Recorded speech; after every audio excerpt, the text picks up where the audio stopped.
Mēs runājam par folkloru un paskatāmies šodien uz folkloru no tāda skatu punkta, gan uz klasisko, gan uz šodienas virzienu. Un runājot par jaunāko laiku folkloru, kā tā ienāk, teiksim, klasiskās folkloras tajā sastāvdaļā, varbūt varam runāt arī par atmodas laika kādu īpašu folkloras stiliņu vai patiešām nopietnu folkloru. Tur daudz kas bija. Barikāžu folklori, kādi bija uzraksti, kādi bija ticējumi, kāda bija māņticība varbūt, ka tā sacīt būsim vienoti un izdosies. Ja. Arī viss tā dziesmas, kas tika dziedāts, un ir pat tā dziedāšanas kultūra, un uzskats atkal atbalstam par latviešiem kā dziedātāju tautu, kas arī bija atmodas laiks. Un vēl bija tāds mazāk varbūt pamanīts aspekts, kā tad, kad robežas atvērās, un pie mums varēja brīvi pārpublicēt no ārzemju preses visu kaut ko, tad ienāca visādi tādi mistiskie stāsti. Mēs nevarējām saprast, kuram ticēt, kuram ne, par Maskavas metro milzu žurkām, metru bez astes. Zinātnieku uzvaru Bušēli 10 km dziļumā nolaiduši mikrofonu, dzirdējuši tur mocekļu balsis, viens izlidojis ārā, vēl briesmonītis. Un cilvēki nezināja, kam ticēt, kam nē. Tagad jau ir skaidrāks. Viena daļa bija 1. aprīļa stāsti, kas bija ar novēlošanos nokļuvuši mūsu presē. Un otra daļa ir šie mūsdienu mīti vai pilsētas teikas. Tie ir stāstiņi, kas klīst, un cilvēki tic, ka tā varētu būt bijis. Neviens nav klāt bijis, neviens nevar pārbaudīt, bet kaut kāda šī mūsdienu māņticība, kas izskatās citādāk, bet struktūrā ir tāda pati kā senā. Bet es domāju, ka mūsdienu teiku sacerētāji varbūt lielākoties ir tagad veco piļu mantinieki, veco mūžu mantinieki, varbūt arī reklāmas aģentūras. Viņas arī sacer par saviem objektiem, uz kuriem, lai atvilinātu turistus, sacer īpašus stāstus. Vai tas protams, folkloras, tas ir viens no folkloras dzīves veidiem, kā viņi tiek pielietot arī turismu industrijā, protams. Arī senākos laikos tas tika darīts, ne tikai mūsdienā. Bet, protams, pilijas poks, tad viņi ir interesantāki. Un tāpat, lai produktu pārdot, par viņu vajag stāstu, cik nav par Coca-Cola un Coca-Colas un Pepsi-Colas cīņām. Tāpat tas arī tiek sacerēts pēc modeļiem, un to nevar pārbaudīt. Man viens zviedru kolēģis, jau viņā saulē, viņš stāstīja, viņš kā students piepelnījies, esot par gidu jaunībā, staigā pa Stokholmu vienu skaistu māju, un nekas viņam nav ko par to stāstīt. Un tad viņš izgudrojas tādu skaistu mīlas stāstu, 18. gadsimts tīri vai Romeo un Džulieta izstāstīt. Pēc 20 gadiem viņš iet ar kolēģiem jau labi apmaksātā ekskursijā, un jaunais gids visā nopietnībā ar visiem gadu skaitļiem stāstu viņas atcerēto stāstu. Arī folklori. Kurā brīdī tad tas izdomājums, stāstījums, teika vai saucam kā gribam to stāstījumu, kurā brīdī tas kļūst par folkloru? Diezgan grūti to tā precīzi nomērīt. Varbūt tad, kad vairs mēs nezinām autoru un kad tauta to ir atzinusi par labu lietošanai. Un tas jau klejo no mutes mutē milzīgi ātrumā. Tur nav jāgaida 3 paudzes. Tas var notikt dažu nedēļu laikā, ja tas joks ir labs vai... Jūs esat arī liels anekdošu piekritējs, kā es dzirdēju stāstām jūsu kolēģis.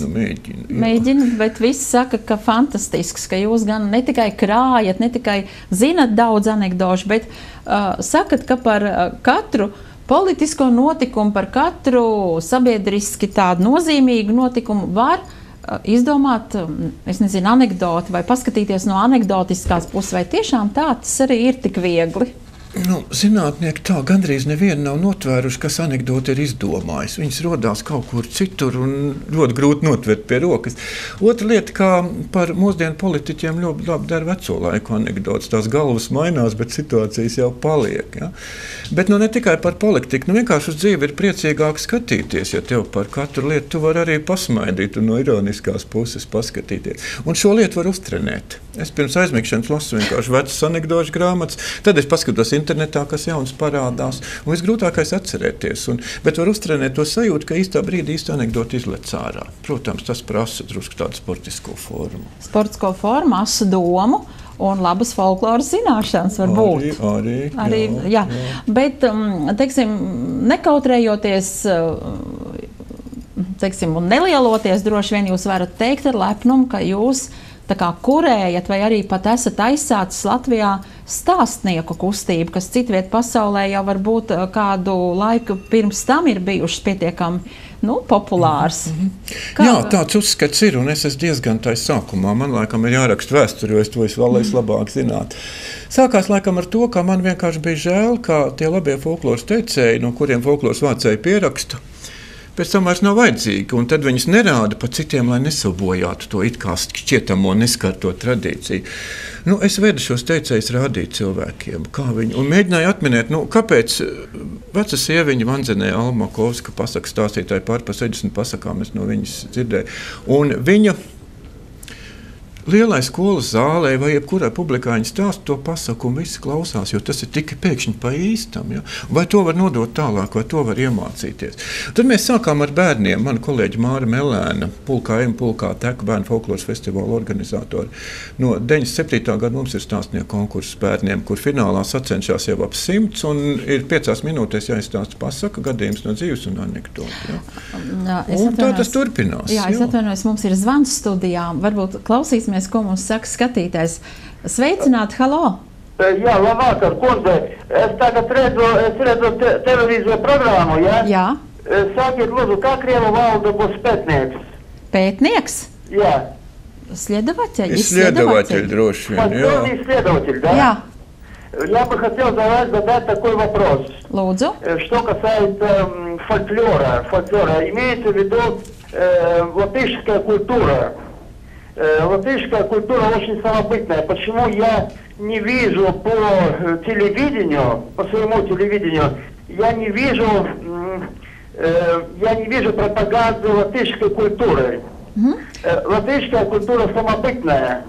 Но я вижу что угодно. Я вижу Юмброву, я вижу русскую эстраду, я вижу юмористов непонятных, которые сюда приезжают там из России. Но я не вижу пропаганды латышской культуры. Латышская нация при сегодняшнем режиме, она вырождается, понимаете? Латыши исчезают с земли. Да, спасибо, мы вас поняли. Mēs jūs sapratām, paldies. Un kā es sapratu, kungs uzdod jautājumu par to, kāpēc viņš maz redz par Latvijas kultūru raidījums visās televīzijās, kas mums ir redzami.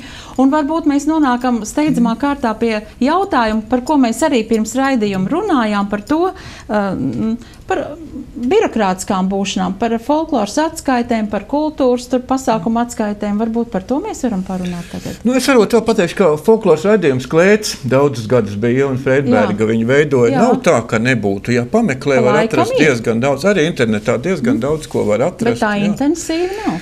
Ķeze ir tāda, kā, teiksim, lai parādītu pasaku stāstījumu. Folklorā ir cits ātrums daudzām lietām. Un televīzijā vienkārši pa 3 sekundēm jāmainās kadrs, bet, kad cilvēks stāsta pasakas 10 minūtes, viņš mierīgi sēž un stāsta pasaku. Tā nav televīzijas specifika. Par rādio ir daudz vairāk. Bet varbūt arī finansējuma ziņā ir, teiksim, mazāk atvēlēts tieši kultūras aktualitātēm, folkloras lietām. Tas ir garais bēdu stāsts, protams, jā, bet tā naudai kaut kur ir jārodās, protams, un nezinu, kur viņi rodās, un tad tālāk ir kaut ko jau iedod. Jā, kaut ko iedod. Paldies tiem, kas iedod. Paldies, ka ir šī programma Letonika vai tagad nacionālā identitāte, kur iedod zinātniekiem arī nedaudz, lai viņi tā sacīt nenomirtu pilnīgi. Ja?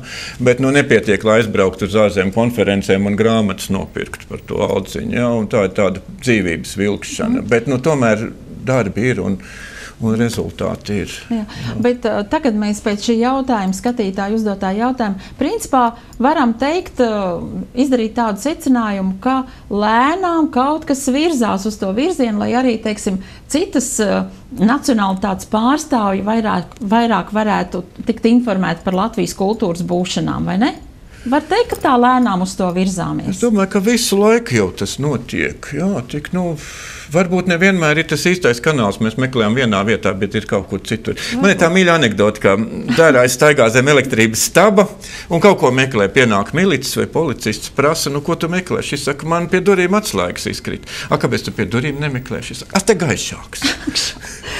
Jā, bet turpinot, varbūt arī nobeidzot pie reizes to stāstu par stāstnieku kustību Latvijā, vēlētos varbūt nedaudz vairāk, vai par stāstnieku varbūt kurš katrs?